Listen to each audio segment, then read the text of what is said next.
Hi, it is Penny here, and today I wanted to talk about the books that I am planning to read in March. And even though last month I said to myself that I probably need to start reading a little bit less, I actually have about 20 something books on here, so that's a bit ridiculous. But let's talk about them. Firstly, I want to talk about some of the hangovers I have from February. So the first one is Arabian Nights, or Tales from the Arabian Nights. I had read 20 pages, I think, when I filmed my February wrap-up, and I've now read 28 pages. I don't think I'm actually going to finish this in March. I'm considering DNFing it, but I might just slowly read a few pages every week and maybe finish this by the end of the year. I don't know, we'll see what happens, but this will be probably floating around for a while. It is kind of like this translated classic where this king discovers that his wife was cheating on him, and so he decides that women aren't to be trusted, and so every time he gets married he just kills them the next day as soon as he's had sex with them so that they don't have time to betray him. And then this other woman comes along and she decides to tell him a story every night to try and stop herself from being killed. Which would be okay, except all the stories are written in such archaic language and just so drawn out and ugh.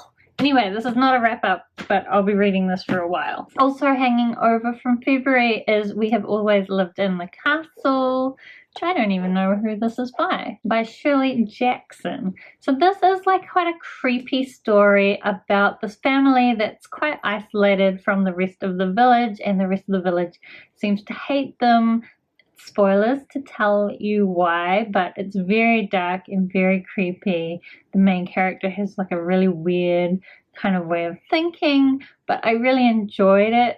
Not a wrap-up, but I have already finished it, so that will be included in March. Alright, so that's the hangover from February. Let's talk about the library books that I have in March. So I've actually already read about half of Skyward by Brandon Sanderson, and I am loving it, but again, not a wrap-up.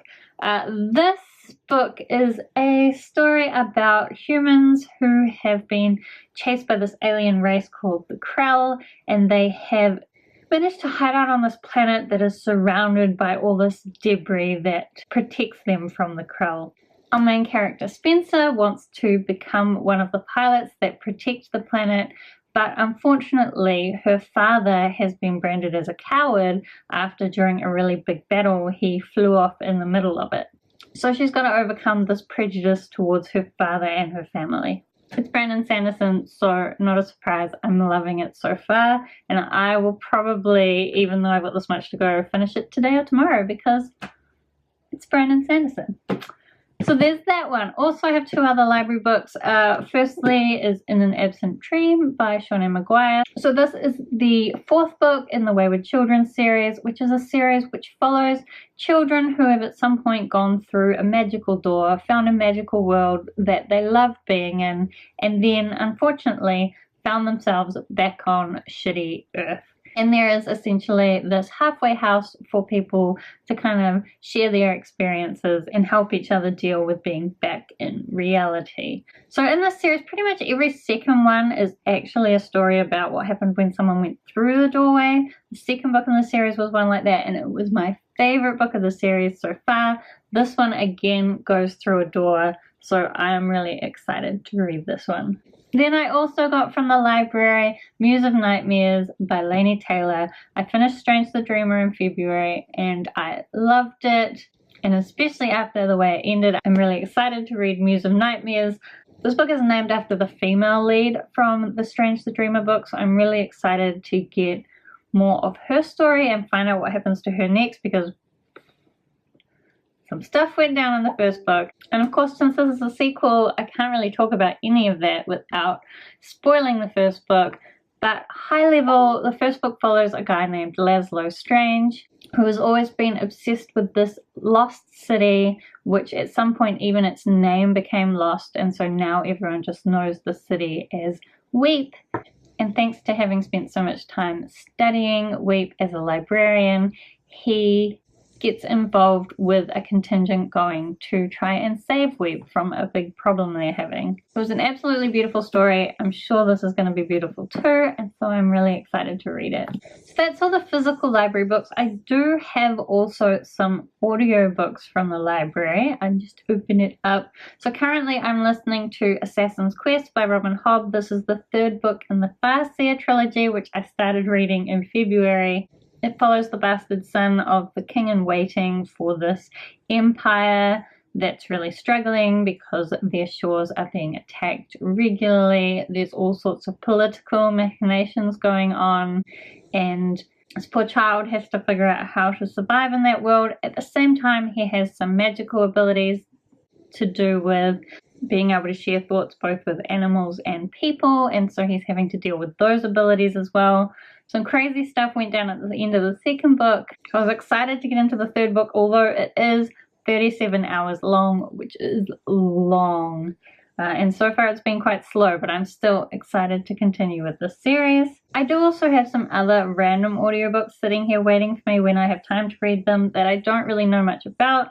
One is Elysium by Jennifer Marie Brissett.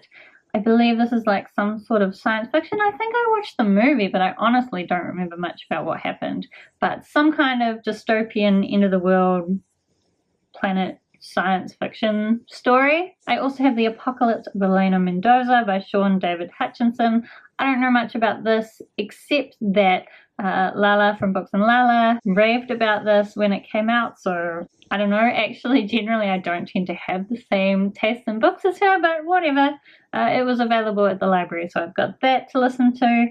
And I've also got The Forgetting by Sharon Cameron, which I think that Bookie talked about quite a while ago. Something to do with people who regularly forget everything in their life. Like, everyone in the world regularly forgets everything in their life, and the way society has evolved because of that.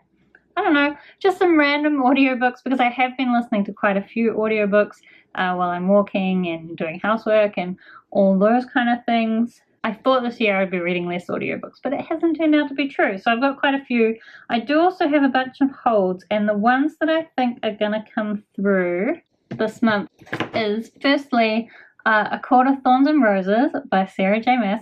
So this is a very popular series on BookTube. I personally don't really know much, except it's got some kind of fae. Some girl captures an animal, but it turns out to be a fae, and then she has to go and live with the fae or something. I believe it's a Beauty and the Beast retelling, but I bet it's pretty loose retelling. This is on my physical TBR, so if I listen to the audiobook, I can count this as read for that, which would be really good. And it's possible the second book might also come through from the library in March, but maybe not quite. Then it's also possible that The Girl with the Dragon Tattoo might come through, so that is another one that I could read that would be off my physical TBR. And part of the reason I would really like to read that one is because the Buzzword Readathon is coming up this March, and I was looking at which books on my physical TBR might fit with that readathon, and I don't have that many. But one that I do have would be The Girl Who Played with Fire and The Girl Who Kicked the Hornet's Nest. I don't think I'm going to get to this one, to be honest. This one might come through in audiobook form in time for the readathon. Maybe. I know the point of the Buzzword Readathon is to read like new books with these buzzwords, and this is a really old book, but I'm trying to get through my physical TBR, so we'll make things work. I do also have another couple of older books on my physical TBR that I might read because of the Buzzword Readathon, which I'll link the details to that readathon down below, but the idea is to read books with words like what, who, when, where, how, all of those type of words. But another book I want to read is Once Were Warriors by Ellen Duff. So this is like a classic New Zealand tale about Maori people, which is our native people of New Zealand, and their struggles, how often they're in poverty. Unfortunately, as human beings, we're not very good with the way we treat our native people. And so this is really a story about that. It's a classic New Zealand movie as well. This is kind of the movie tie-in edition, and it has some photos from the movie. I've watched the movie quite a few times. It's very heartbreaking, so I expect that this book is going to make me cry, because the movie certainly does. It's all about domestic violence and suicide and rape and all sorts of horrible topics like that. But unfortunately, that is a reality for some people, so I think it's a really important story. Now, you might say, Penny, how are you reading this for the Buzzword Readathon? It doesn't have any of the words you were just saying, but this is the first book. Then I also have the sequel, which is What Becomes of the Broken-Hearted by Alan Duff. So what? It starts with what? So I could read this for the Buzzword Readathon, but I would need to read the first book first before I could read this. So I'm going to try and do that because I would really like to read this. I believe this is a story that follows Jake, who is the husband and father and also the perpetrator of a lot of the violence in the first story. And hopefully he gets some kind of redemption arc, but we will see what happens. Gosh, that's getting to be quite a stack. So really that would probably be enough books, but I have more. What I have been doing is every month I'm trying to take off my physical TBR, the shortest book, the longest book, the lowest rated, and the highest rated. So the lowest rated on my physical TBR is now this book called Slam by Nick Hornby. This is a book my sister gave me. I believe it's some kind of story where the guy thinks he can talk to Tony Hawk, but I don't really know more than that. It's not very highly rated, obviously. So I don't have high hopes. I think my sister said it was okay though, so we'll try it.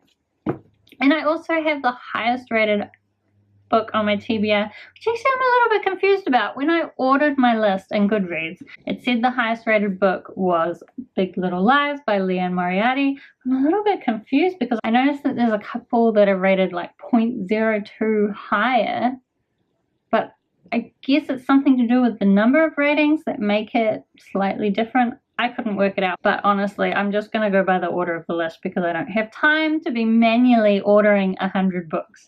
So we're going to read this one. It is definitely quite high rated, like 4.27. I should check that. 4.25 is quite high rated at 4.25 compared to Slam, which is 3.26. I mean, that's only like one different, but one different is a big difference in Goodreads. So that's the highest rated and the lowest rated. This book is about a group of housewives, one of whom has been killed, I would suppose, by one of the others. And that dead one, I believe, is now telling the story of what happens afterwards as kind of like an observer. Very highly rated. I mean, I prefer books with magic, so I'm not sure how I will like it, but it's on my pile. I think I actually got that book from my mum, so we will read that one. Then the shortest book on my physical TBR is Men Explain Things to Me and Other Essays by Rebecca Solnit. So I believe this is just a bunch of feminist essays primarily around mansplaining. I picked it up a while ago at a book fair. It should be a really quick read. It is 124 pages, so I should have no excuse for not getting to that. Then the longest book on my physical TBR also got from the exact same book fair, and that is The Aeronaut's Windlass by Jim Butcher. I've never read anything by Jim Butcher before except I think a few little short stories and some anthologies, and I do think I quite liked those. This is the first book in a series. It's very long. Let's check how many pages. 630. So it's going to be a big read. I did look to see if there was an audiobook I could get from the library, but nope. So we're going to have to read it in the physical. But I'm hopeful that it will be enjoyable enough that the length doesn't make it too painful. So that is a lot of books, but you know, I'll give it a go. Do let me know if you've read any of these books and what you thought of them. Thank you so much for watching, and I will see you next time.